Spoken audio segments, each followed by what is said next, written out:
Hello students, मैं संजीव मिश्रा अपने YouTube channel पर आप सभी का हार्दिक स्वागत करता हूं। आशा करता हूं आप सब स्वस्थ मस्त और अपनी पढ़ाई में पूरी तरह व्यस्त होंगे। प्रिय विद्यार्थियों, आज हम सब हिंदी व्याकरण में संधि विग्रह में स्वर संधि का पुनरावर्तन करेंगे। प्रिय विद्यार्थियों, आज हम लोग स्वर संधि का पुनरावर्तन करेंगे और 1 मार्क के लिए आपको एग्जाम में स्वर संधि आती है। ज्यादातर बच्चे संधियां देखकर डर जाते हैं, भयभीत हो जाते हैं, लेकिन मैं ऐसा कहूंगा कि ऐसा कुछ है नहीं, आप उससे भयभीत ना हो। सबसे पहले अब यहाँ पे मैं परिभाषाओं पे नहीं जाऊंगा, पहले स्वर को जान लेते हैं कि स्वर है क्या। ध्यान रखेंगे कि स्वर में अ की मात्रा ये है, आप जान रहे हैं, आ, ई छोटी ई होती है, ई, ऊ छोटा ऊ बड़ा ऊ, ई, ऐ, ओ, औ,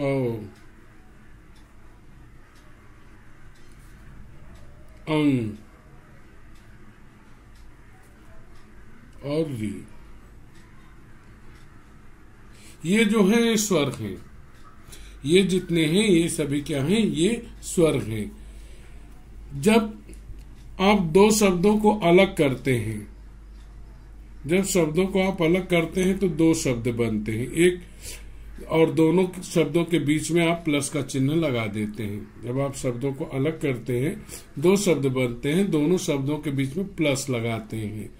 अगर इस चिन्ह को आप क्या कहते हैं, इस चिन्ह को आप कहते हैं विग्रह चिन्ह। यह चिन्ह क्या कहलाएगा, आपका विग्रह चिन्ह कहलाएगा। इस विग्रह चिन्ह यानी धन के चिन्ह के पहले अगर आपको स्वर मिल रहा है, स्वर मिल रहा है मतलब ये जो मिल रहे हैं ये मात्राएं लगी हुई हैं, तो और विग्रह चिन्ह के बाद भी आपको स्वर मिल रहा है तो वहां पे स्वर संधि हो जाएगी। आसान शब्दों में आप समझें कि जो संधि शब्द दिया होगा, जो शब्द दिया होगा उसमें 2 शब्द होंगे। तो दिए गए शब्द में 2 शब्द होंगे।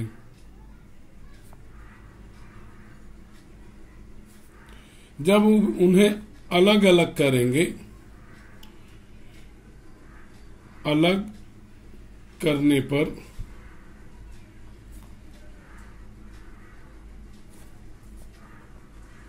दो अलग अलग शब्द बनेंगे,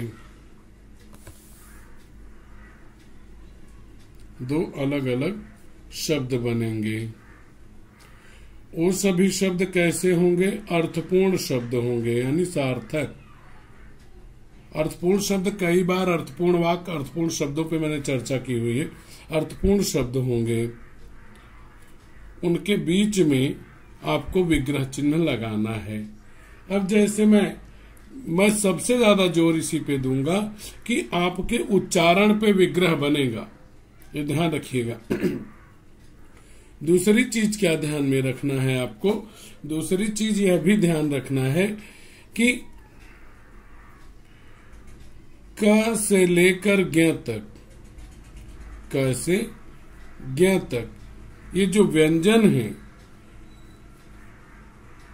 इनमें अस्वर छिपा रहता है।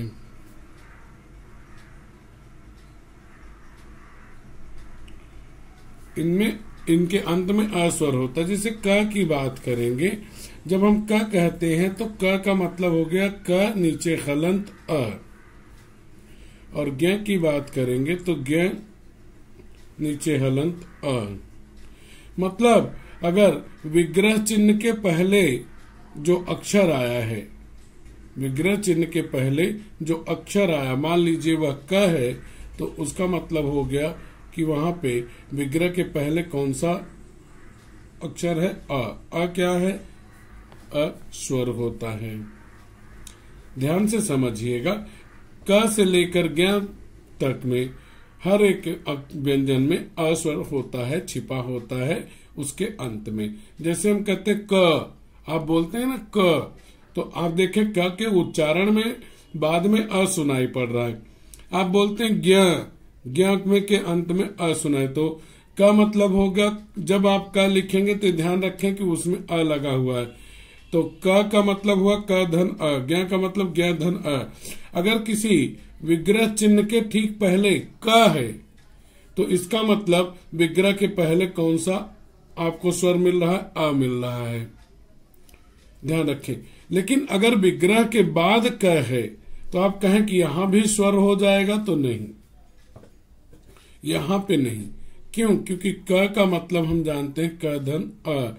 अब यहाँ पे एक क जो है ये स्वर नहीं है, बराबर। इस तरह से क से लेकर ज्ञ तक में सभी अक्षरों में स्वर छिपा होता है, बात ध्यान रखिए। तो हमने यह जाना अ से लेकर रि तक ये स्वर होते हैं, यह विग्रह चिन्ह होता है। अगर दोनों तरफ विग्रह चिन्ह के ठीक पहले वाला जो अक्षर है, जो अक्षर है, शब्द नहीं, जो अक्षर है वह स्वर हो, विग्रह चिन्ह के बाद वाला जो अक्षर हो वह स्वर हो, तो वहां स्वर संधि होगी, इसे आप विग्रह चिन्ह कहते हैं। अब यह ध्यान रखें, जो शब्द आपको विग्रह करने के लिए दिया जाता है उसमें दो शब्द जरूर होंगे, उनको अलग जब आप करेंगे तो दो अलग अलग शब्द मिलेंगे। वो दोनों शब्द अर्थपूर्ण शब्द होने चाहिए, उनका कोई अर्थ निकलना चाहिए। दूसरी बात, क से लेकर ज्ञ तक जितने व्यंजन है उनमें अस्वर होता है। ये स्वर अस्वर इन अक्षरों के अंत में होता है। जैसे आप क कहते हैं तो का मतलब क धन अ होता है। अब यहाँ पे जैसे विग्रह के पहले, विग्रह चिन्ह के पहले क आया है, तो इसका मतलब कि यहाँ पे अस्वर छिपा हुआ है। अब आगे भी समझ लेते हैं। जैसे 12 खड़ी होती है, आराम से आप पहचान सकते हैं। क मतलब क धन अ। इसी तरह से ख का भी हुआ, का आ की मात्रा लगा दिया मैंने, तो मतलब क धन आ। की, क धन ई, की, क धन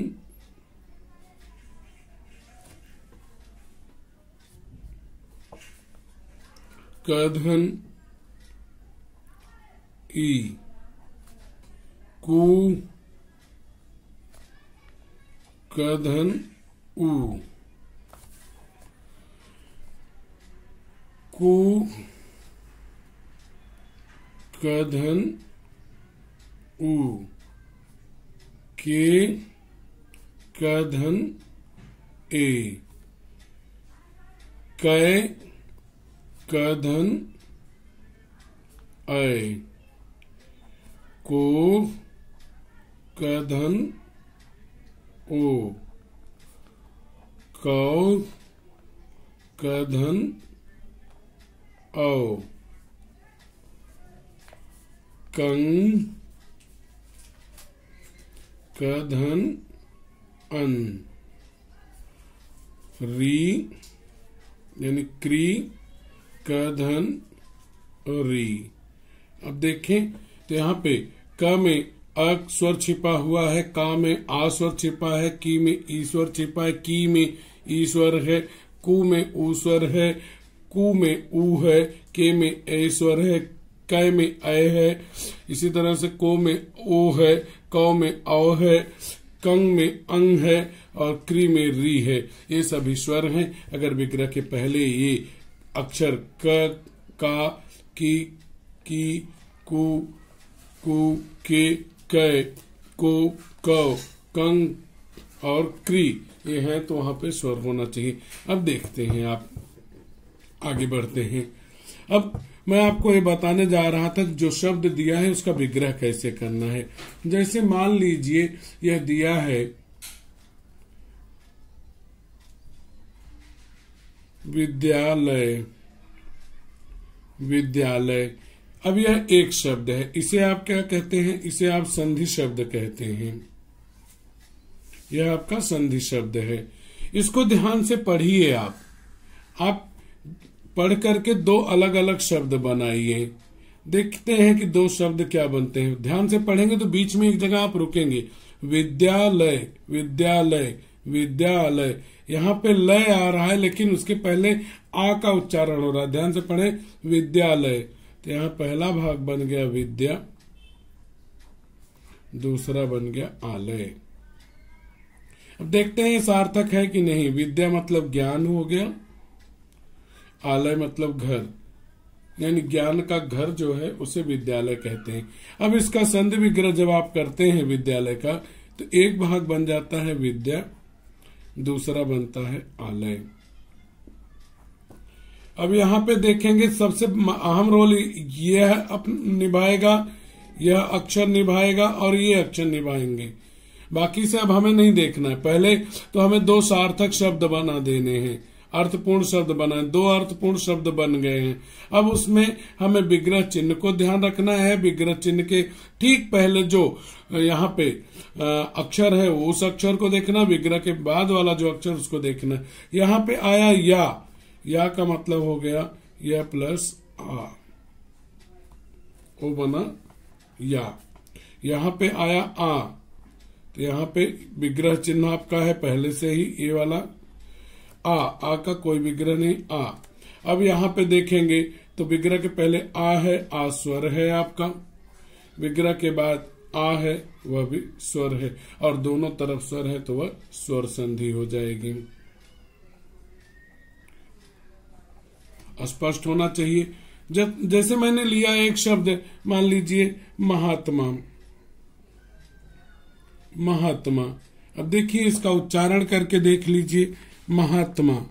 तो दो भाग इसके हो रहे हैं, एक हुआ महा, दूसरा हुआ आत्मा। अब यहाँ पे विग्रह चिन्ह देखा हमने, खा मिला। विग्रह के पहले वाला अक्षर देखना, बाकी से मतलब नहीं। पहले तो दोनों सार्थक हो। हा मिला, खा मतलब ह प्लस आ हो गया, और यहाँ पे आ है ही। तो यहाँ पे देखेंगे तो आ स्वर है, ये भी स्वर है, इसलिए स्वर संधि हो जानी चाहिए। इसी तरह से और भी देख सकते हैं आप। जैसे मान लीजिए यह आया हुआ है आपका भानुदय, यह शब्द दिया गया भानुदय, भानुदय, भानु उदय। दो भाग हो रहे हैं, एक बना भानु और दूसरा बना उदय। यहाँ पे भी देखेंगे नू आया, नू का मतलब क्या हुआ, न धन उ, और यहाँ पे उ है ही। तो विग्रह चिन्ह आपका ये है, ईश्वर है, ईश्वर है, इसलिए स्वर संधि। इस तरह से जो शब्द संधि शब्द दिया गया हो उसके दो भाग कीजिए, दो अर्थपूर्ण शब्द बनने चाहिए। कभी बड़ा ऊ लगाने, कभी छोटा ऊ लगाने, कभी बड़ी, कभी छोटी, कभी अ, कभी आ लगाने के बाद वो सभी आपके शब्द बनते हैं। इस तरह से आपका यह स्वर संधि होती है। तो उम्मीद करूंगा कि आपको यह संधियां समझ में आई होंगी, आराम से आप समझ जाएंगे। और यह सबसे ज्यादा जरूरी क्या है कि यह दोनों जो शब्द बनते हैं ये अर्थपूर्ण होने चाहिए। पहली कोशिश यह हो, उनका कोई अर्थ निकलना चाहिए, इसका भी अर्थ निकले, इसका भी। बीच में विग्रह चिन्ह डालिए, फिर विग्रह के पहले वाला अक्षर और विग्रह के बाद वाला देखिए, अगर दोनों स्वर निकलना है तो स्वर संधि। आप जैसा बोलेंगे वैसा ही होगा, ये बात ध्यान रखिए। जैसे अगर मैं कहता हूं, मान लीजिए सूर्योदय, मैं कहता हूं सूर्योदय। अब यहाँ पे कुछ एक बच्चे जो है जब इसका विग्रह करते हैं तो यहाँ पे कैसे करते हैं, सूर और योदय। क्यों? क्योंकि उनको इसी तरह से पढ़ने में आ रहा है, तो ये गलत होगा। इसको पढ़िए, इस तरह से करिए, सूर्योदय। तो यहाँ पे सार्थक शब्द बनने चाहिए। तो ये बना, पहला शब्द जो बनेगा वह सूर्य बनेगा, और यहाँ पे उदय नहीं उदय, आराम से पढ़िए, आलसी बन जाइए यहाँ पे थोड़ा। सूर्य उदय, जैसे कि एक छोटा बच्चा पढ़े उस तरह से अगर करेंगे तो आपको यहाँ पे मिलेगा। यहाँ ऊ स्वर मिला, यहाँ पे देखेंगे तो यह मिला है, यह का मतलब होगा यह धन अ, तो दोनों तरफ स्वर है, इस तरह से स्वर संधि हो जाएगी। बच्चों, अगर आपको मेरा पढ़ाना अच्छा लगा तो वीडियो को लाइक कीजिए, चैनल को सब्सक्राइब कीजिए और वीडियो शेयर कीजिए तथा कमेंट बॉक्स में कमेंट कीजिए कि आपको मेरा पढ़ाना कैसा लगा।